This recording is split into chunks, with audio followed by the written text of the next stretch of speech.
Hello everyone, before we get into today's topic for War Thunder, we do have a little bit of news for the game. So War Thunder Japan, the official Twitter page, did put this image on to their Twitter, so they tweeted about it.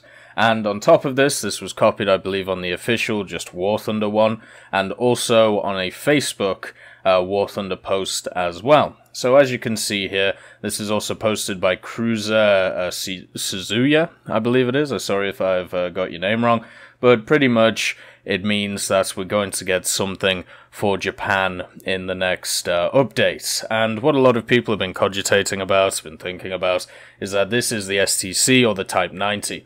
And the reason for this was posted by Bad Mofo on the TEC Hub Discord. If you want to join, there is a link in the description for it. We do giveaways every weekend. This weekend we're going to be giving away a World War II playing game. So have, you know, if you want to enter it, come along and enjoy. But anyway, this is the Type 90 engine deck from a documentary done from a YouTube channel. You can see it's very similar to what we see in this picture here. On top of this, somebody posted this. I apologize for not having the person's name, but I'm sure if somebody knows, put it in the comments. You can see that they've lined up what you see from the top here on a model of the Type 90. Now, also, there is some words here in Japanese, and somebody in the Discord, Mike Hunt, decided to put it in the Discord so I could translate it. It translates into Chinese and also Japanese, and if you do the first part in Japanese, as you can see here, it says May 11th, high C 30. If I said that wrong, I apologize.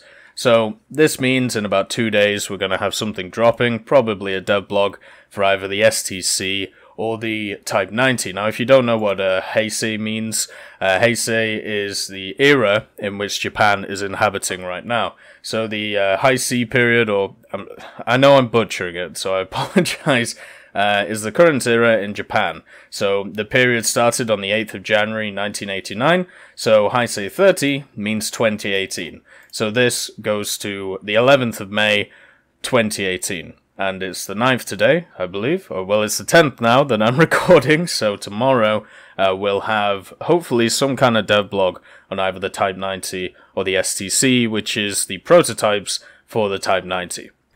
I'm not going to go into any detail about the tank. When the dev blog drops, we'll talk about the history of it there, and we'll talk about its impact in the game. The main things to take away is that it's a 120mm Rheinmetall gun. It's got an autoloader. 3 crew, because obviously if you have an autoloader, you don't need a loader. 20 rounds in the back of the turret, the rest in the hull. Incredibly nippy. Armor's okay, but as I said, we'll get into the history, how it comes about, and how it will be in the game in the devlog itself. Onto the video. Yesterday I talked about the Leopard 1 prototypes, and the reason I did this is because it would be a great replacement for the Panther 2 if it was taken out of the game, and even if it isn't taken out of the game, it should be, or they should be, something that's considered for around the 7.0, 7.3, even 6.7 for the Germans around that tier for another medium tank to be able to play. Now we're going to talk about a replacement for the Tiger 105, and I want to go down a different route here, mainly because I don't like the heavies around 7.0 from each nation, and to be quite honest, there is some stiff competition, and also there are other types of vehicles which are lacking around that BR unless you look at specific nations. I've talked about in length the issue with the fact that there isn't a lot of diversity when it comes to vehicle types, especially across the nations. One of the biggest issues is that light tanks are underrepresented in a lot of nations, especially now that we have some new mechanics for them. So why not, instead of putting in another like-for-like replacement, even though there isn't really one available for the Tiger 105, instead we put in a light tank to fill the void of having the premium light tank for the Germans and not having the standard tree one, and also meaning that it will promote a different way of playing the game instead of everybody just doing the same thing over and over again, which obviously is nice. There's also a reason why it isn't worth talking about a tank destroyer or an AA, because we already have them at 7.0 for the Germans. The Jagdtiger, the Jagdpanzer, 45, the Cougar Blitz, so therefore the only things that are not there at this moment in time is some kind of standard Tech Tree light tank. So today I'm going to talk about what that light tank should be. The light tank that I'm proposing is the Spähpanzer SP-1C, and this little machine is an amazing thing, to be quite honest. Very small, quite powerful, and a big gun on it. And the reason why this actually came about is very similar to the Leopard.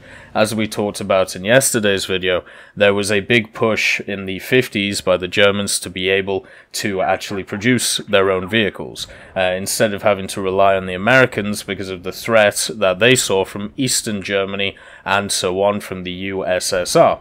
So around about 1956, the idea was conceived that they needed some kind of light tank which would be very similar to the successes that they saw before, especially in World War II, such as the Puma armored car, and what they needed was a machine which could be a reconnaissance vehicle, but also had anti-tank capabilities. So they weren't too worried about armor, but they were worried about noise, they were worried about speed, and they were worried about at least a gun that would be able to do something. The project itself was worked on from 1956 to 1962. The prototype of the SP-1C, remember, only one of these, I believe, was built, maybe two. No, only one of them was built, sorry. And by that point, it was cancelled because the vehicle was deemed too light for modern battlefield needs. And we'll get into, you know, its lightness, its armor and stuff. But let's first of all get into some history. So, the Spähpanzer SP-1C, if you don't know what Spähpanzer means, by the way, the SP stands for a scout tank.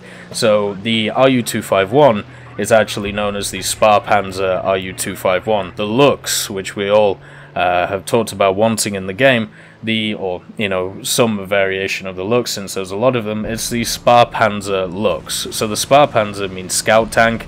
The actual name is, you know, looks or RU-251. So in game, this thing would probably be called the 1C, which is kind of hilarious. But right now, I'll just say SP-1C because I like the idea of it being called that. But anyway, this was jointly developed by Hotchkiss and also Deutz, I think is the way to say it. I apologize if I got it wrong. But basically, they were known as Klockner, Humboldt, Deutz back then. If you don't know who they are, they're still around today. They were founded in 1864. They're a huge corporation now. And basically, they make internal combustion engines, and they're based in Cologne in Germany. So if you want to go and read up on them, they're very interesting and have been involved in a hell of a lot of stuff through the years, especially when it comes to wartime engineering. Very interesting. The others you probably have heard of, Hotchkiss. So Hotchkiss, obviously famous, French arms dealer, I suppose, or manufacturer, and also automobile manufacturer. A lot of the history, I suppose, of Hotchkiss is linked to the French and also the larger guns which they created. They were one of the first people to create a revolving cannon. They were established by Benjamin B. Hotchkiss from America, who moved to France, set up the factory at Viviers, which is near Rodez, in 1867, and then Saint-Denis, near Paris in 1875. Their arms are actually used in the Franco-Prussian War. So once again, these two companies date back a hell of a long time, which is always nice to see, you know, the history behind stuff like this. But anyway, the main reason, as I said, why this was created was the Germans were once again modernizing with the form of the new German army, the Bundeswehr, and they had this machine which was called the Schützenpanzer Kurz, or the Hotchkiss, as it was known as. This was an armored infantry vehicle. It was a light vehicle which was supposed to be used for scouting. It was supposed to be used as an infantry support vehicle. It had 88 to 30 millimeters of armored plating, a very small turret, a crew of 3, I believe. 4 to 5 even. I don't know where I got the 3 number from. And it also had the 20 millimeter autocannon on top. So this is a machine we could also see in game. It was also 8.2 tons. On top of everything, it had a 164 horsepower engine, but because it was 8.2 tons, the issue with this vehicle being a reconnaissance one is it was quite slow compared to other machines around the time, and it was loud as hell. Because of that 6-cylinder V engine, the gasoline engine made by Hotchkiss, which as a reconnaissance vehicle you don't really want. You don't want an incredibly loud vehicle not moving at very fast, which is an issue. And also the reverse speed was also seen as an issue because it was a little bit more than 6 kilometers an hour, so getting out of a situation is definitely not something you were able to do. But a 20mm on top, quite a small chassis, I think it would be kind of fun to see in game as well. But yeah, that was the basis for the SB1C. They were basically just trying to upgun that machine, and they were able to do it. The added weight to the SB1C is obviously in the form of the 90mm that it has on top of it, and if you want to know what the 90mm is, it is known as the Mecar, the 90mm Mecar. And the reason why this gun is interesting is the ammunition that it was able to take. Now, during the time of the 50s, it was able to use AP, APCR, HE, and also heat rounds, but if you go to the Mecar website now, since I believe they are a US manufacturer, they do the 90mm APFS DST, the HEP-T, HEP-TPT, and TPFS DST. So basically, HEAT-FS and also APFS DST. Now, do I think this round should be given to this machine? No, I think sticking it with some kind of APCR and then a HEAT-FS round would be plenty, but the APFS DS round on the 90mm is able to penetrate 300mm of rolled homogeneous armor at 2 kilometers. So you can see that even though this machine is very small, even though it isn't got a lot of armor on it, hell, it's got a big ass good gun on it. And the way I would compare it to another machine that we already have in game is the AMX-1390. The AMX-1390 isn't that quick of a light tank. It still has speed, but until you get the engine upgrades, it struggles.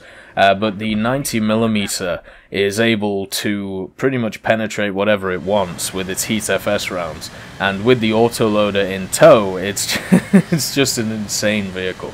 But yeah, if we stick to just HEAT-FS, AP, APCR, I think this machine will be alright, instead of throwing in the crazy stuff that are around today. Something that is also interesting with this machine is it had hydro pneumatic suspension, so as you know, that means that you could basically balance it out, very similar to what you see on some of the higher tier vehicles that we have in the game. It also had some smoke launchers and an MG42 coaxial machine gun, so it has little bits of everything, even though it is incredibly small. Now, where does the issue come in when we look at this? Well, first of all, it's a crew of 3, so you have the commander gunner, you have the driver, and the loader. So you have a pretty small crew there, obviously manually loaded gun and everything, but overall it's fine for a light vehicle. The weight of the machine, if we have a look, is 8.92 tons, so it's a little bit heavier than the thing that it's based on, which is the Spähpanzer Kurz, which I talked about before. But it does get up-engined, because obviously it was realized with the Kurz that the issue is that it wasn't able to get to decent speeds. It didn't have a good reverse speed, so they upped it to 195 horsepower engine, the Hotchkiss 6-cylinder benzene, and that meant that it could run around at 30 horsepower per ton, which is incredibly impressive. It also means it had a max speed of around about 60 kilometers an hour. Now obviously I'm sure this will get hit off-road, but it's good enough at the end of the day for it. Where the issue comes in is not the engine, it's not the gun, the crew is a bit of an issue, it is the armor itself. The armor on this machine, you're looking at about 10 to 15 millimeters. Now on the front of it, it's heavily sloped, but that doesn't mean anything when you're looking at 15 millimeters. So basically all around you are in a tin can with a massive gun on it with a little bit of speed, and That's the SP1C in a nutshell. If you had to describe it to somebody, you would just say it's a tin can with a big gun. Very similar to some other vehicles that we have in game. Now, I talked about before with a few other vehicles like the Lorraine 155, would this, should it get hull break and all of that stuff, the SP1C would definitely get hull break. No question about it. 10mm of armor in an incredibly small machine. We're talking about dimensions here of around about 4x2x2 meters there, which is small for a machine. It is incredibly small. So because of that, it's an enclosed compartment, it's very small, it has 3 crew, it has no armor. This thing will get hull broke like no tomorrow. Which is completely fine, because this should be used in more of a scouting role than instead of a one-on-one fighting role. Very similar to, as I said, the AMX-13s you see for the French. So for me, I think this would be a great addition to around about that 7.0 area that we see the Germans. I think the RU-251 should be up-tiered. 7.0 is would work for it. And putting the SP1C at either 6.7 or 7.0 also fits in the standard tech tree. It means that you have an option instead of the RU-251 for a light tank for Germany, and I hope that as we go along in War Thunder, instead of just adding a ton of top tier stuff, a ton of ships and everything, we get a little bit of everything at each tier, so different variations of gameplay can happen. Because if everybody just has MBTs at the end of the day, then the gameplay itself becomes incredibly boring. I would definitely prefer it if we have a little bit of each vehicle at each tier. So if we add in the SP1C, you still have the Tiger 2H at 6.7. At 7.0 you have the Kugel, the 2 tank destroyers, the Leopard prototypes, which could range from 7.0 to 7.3. I probably wouldn't put them at 6.7, but I can see that happening. And then you have the SP1C. So you have mediums, you have tank destroyers, you have AA, you have light tanks, and you have a heavy tank in the form of the Tiger 2H, which is good enough at 7.0 if you want to run it. A great diversity of options there. Instead of just being forced to go down the MBT route, you can try some different playstyles. So hopefully, I'm sure eventually the SP1C will get into game. I mean, it was fully built, it was fully tested. There is only one of them though, but at least we have an actual model in a museum where if they want to go and measure it, if they want to get its full dimensions, they can do. So therefore, hopefully we see it. In other ways, if we look at other light tanks, I mean, the Lux is always a popular one that people bring up, but I would definitely prefer to see this around that 7.0 bracket. I hope you all have a wonderful day, and I'll see you next time.